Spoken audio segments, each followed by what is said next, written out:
Hi everybody, welcome to Tuesdays with Grace. I'm really excited to introduce to you our very special guest. Her name is Nicole Wakely. She owns a shop called Sadie's Quilt Shop, and she's from New York. And she has turned her love and her passion of quilting into a business. So I'm really excited to introduce her to you today. So welcome, Nicole. Thanks for joining us. Thank you. Hey, real quickly, why don't you introduce yourself and how you got started into quilting? Okay. I am Nicole. I started quilting about 12 years ago when I was card making all the time, and the company started making fabric that matched all their stamps. And so I had to learn everything about quilting, including buying a sewing machine because the one I was borrowing from a neighbor just didn't make sense. So I learned all by myself, trying to make up all these things. I went to box stores, learned how to get fabric, and then wasn't in love with that. So I started engrossing myself in a fabric shop that was locally owned to me so that I could learn everything I could about it. I started taking beginner classes, learned all these tips and tricks, and started just really in everything I did was about the quilting and the sewing. So I started learning everything I could. Then I started teaching classes because my love was making bags. So I started Oh, being okay. a bag maker. And over time, I started teaching classes, bags, you name it. And in that time frame, I started learning the business of quilting from the shop owner that I was working for. So I started learning all of that and never got into long arming or anything like that because I didn't have time to learn any of that at the time. The local quilt shop that I was at had changed ownership. So I started stepping away from that one. And I decided that I wanted to start long arming, working on t-shirt quilts for other customers and other people, and just really starting my own side of the business. Okay, and so t-shirt quilts are really kind of your specialty because you've really taken that and you work with customers. They send you their t-shirts and then you make them into a quilt. Is that how Yes. you do it? Yep. So I Yeah. get customers bring in their t-shirts so that I can make their stuff up. Now I have a couple of people who help me out doing them because I don't have Okay. enough time. That's Um, nice. because I am always on the long arm machine or running the business or running the store. Actually, just t-shirt quilts are not something that I can do all the time, but it was a great start for my business because it got more people into it, and there's people will pay for t-shirt quilts. Yes. Yeah, and they really do like the t-shirt quilts because they're very sentimental to them. And Yes. so it's just taking a part of them and their little journey through life, and you're turning it into a beautiful thing for them to remember and cherish. Who has inspired you in your quilting journey? What one person or maybe a couple of people really inspired you? My grandmother was a knitter, which is Okay. where the name Sadie came from. Oh, nice. And so the store was built on my grandmother's philosophy of we can do anything we want to do. Good for And she her. was a pattern designer for herself in Oh, knitting. And so I am also a pattern designer on the quilting side of things. I love designing. I can come up with ideas in my head. There's just not enough time in the day amen, sister. actually to get things done. So making samples is like, how am I going to get those done? So what I found is that originally when I opened the studio was Uh-huh. supposed to be a design space for me, but quilters talked and talked and talked. And so I've grown 3 times the size in 15 months. Wow, kudos, and that is awesome. So, what important things have you learned from growing your business? Customers, Customers really important. You're customer right. service. If you don't walk in the door and I don't say hi, or one of the ladies who helps me out around here doesn't say hi, we have a problem today. Um, And that's so Everybody gets important. greeted with a smile. Everybody gets greeted with hello, how are you today? Hope you're doing great. And that enthusiasm just rubs off because they're excited to be there, and it's felt that they're wanted there in your store. Yes. Thank you for sharing that. I feel like that's what we're missing in the world a lot of. We're kind of nitpicky and we get very critical, and it's just so nice to have a welcoming stance about us and Yep. to just enjoy that time being there and feeling like we are wanted. And Yes. that's really important. Tell us a little bit about your shop and your business. When I started, I was in my basement quilting for other people. A Actually, home it was in quilter, my yeah. the long arming was in my mother-in-law's basement. My sewing machine was at my house, and my fabric was at my house. So I was back and forth between two houses.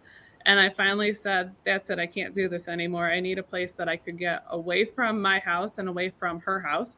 And so I opened up the studio last May. Last October, I started getting calls from people about the fact that I quilted on a Grace Unique machine.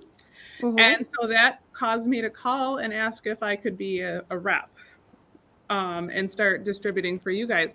And it has been the best thing that I have ever done in this business. I don't think I would be able to have opened up the new store in the size and the space that I have without the add-on of the Grace machines and the Grace family that I feel like I'm part of. Yes, you are absolutely an important part of the family, and that's why we're on with you today, because you are such an important part. Our dealers are very important to us as a business, as well as our customers. It's just invaluable what you bring to the table, and having customers come in and talk to you one-on-one. You're the Grace rep outside of the Grace company, and that's Right. really important to us. How do you inspire those people that come into your store and online? Because you have a great little online website as well.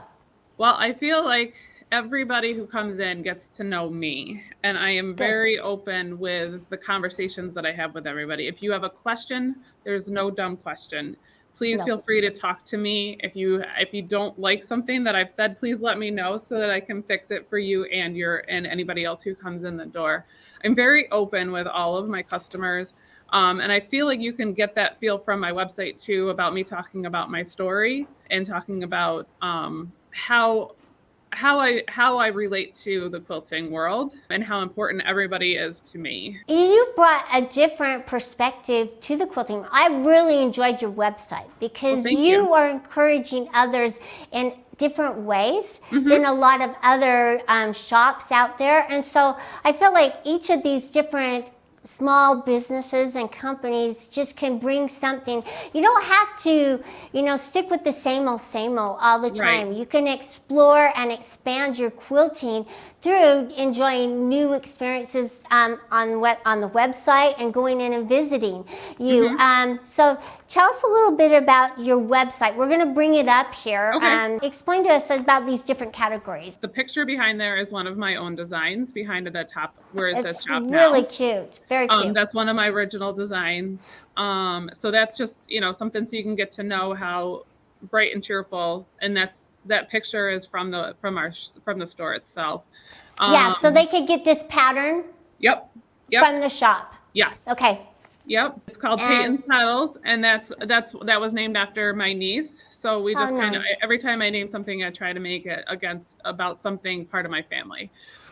So I want everybody to know that I did the long arming services. We have classes. You can do individual classes with me all the time. I just want people to feel like a one-on-one is available, because I don't think a lot of stores don't allow it. I know I have a couple of customers who come in almost once or twice a week, just asking if they're moving along in their progression properly with their quilts. So, and I don't mind doing that. The UFO Club, I love this. This was really cute and very unique. Yeah, so we started that during COVID, which is why the dates are so behind right now.